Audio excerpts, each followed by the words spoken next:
Hello. Hi. Welcome to Double Ketchup Mondays. Our mini show for our podcast, Queer Cinema Catchup, the podcast where we catch up on movies, And with each other. TV, And miscellaneous topics. through a queer lens, and with each other, who both happen to be queer and were long-lost neighbors growing up as children. Today we're going to catch up on last Thursday's episode, Longlegs, directed by Osgood Perkins, starring Micah Monroe and Nicolas Cage. After listening to the podcast, do you have any changes to your opinions? Is there anything you wanted to comment on? The part that took me out of the movie when I was in the theater was Nicolas Cage's character Longlegs, a serial killer, driving in this car and kind of mimicking the voice of a young girl he had just seen, segueing into him mimicking the voices of all his victims, and then singing a rock song really loudly.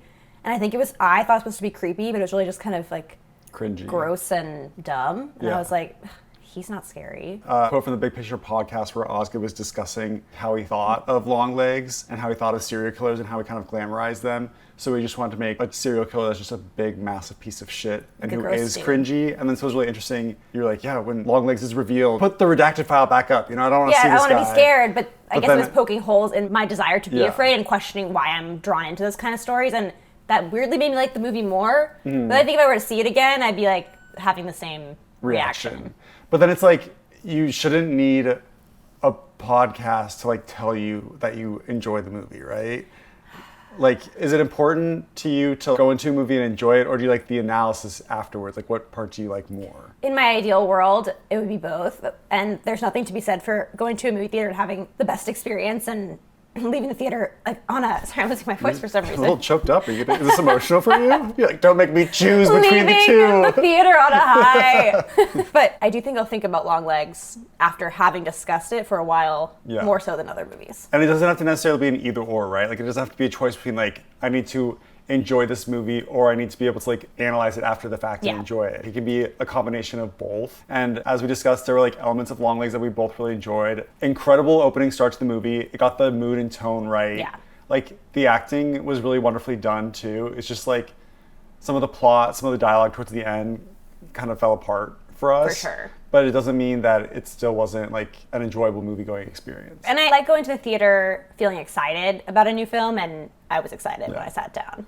And I discussed this on the podcast, but I was so freaked out when I got home. And I had this toilet paper situation where I noticed my toilet paper roll had wavy edges on the toilet paper. And it really creeped me out. I don't know how that happened. I usually have straight edge toilet paper. I'm gonna say I've never noticed the shape of my toilet paper. You never have? No. Well, let's look at it. This is what was in my bathroom. This wavy toilet paper. Oh, you mean like the design? This thing. This like waves on the edge. Oh. Isn't that weird? Have you ever seen that? It's usually straight. So I come home from Longlegs, I'm really creeped out because I have this whole giant thing of Costco toilet paper. I was like, when did this get replaced? Like, I don't remember having wavy toilet paper. And so after Longlegs, I came home, I was like, well, I'm just gonna check just to make sure that my Costco toilet paper was also wavy. And no, I don't know how this happened. It's straight. No, it's gonna wave. Look. For the toilet video, let's pretend it's straight. We're not straight. Oh! That was alarming. My toilet paper. Yeah, I'm sorry that happened to you. We just saw Trap, which is going to be our newest episode coming out soon. That was also about a serial killer, in contrast to Longlegs, who's sort of a buffoon killer. He also is kind of a buffoon in a different way. Yeah, maybe the Dexter era. They really make you sympathize or empathize with the killer. And I would argue to a certain extent Trap tried to do that too.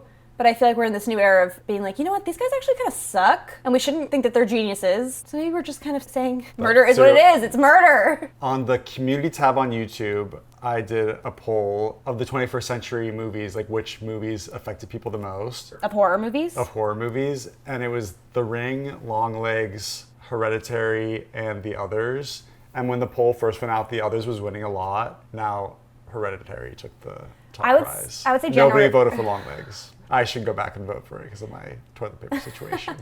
I would say generationally, I would say Hereditary. As adults, that would be the movie that probably was the most impactful in the last 10-ish years. Yeah. But I would say The Others and The Ring. The Ring fucked me up the most. I was very afraid. I really did think I was going to die. And I stayed up all night, which was the very first all-nighter I ever pulled when I was in 5th grade. And who knew I would pull so many more through my years of school, because that's the kind of student I was. She was always watching a scary movie. The scary movie was gotta get an A.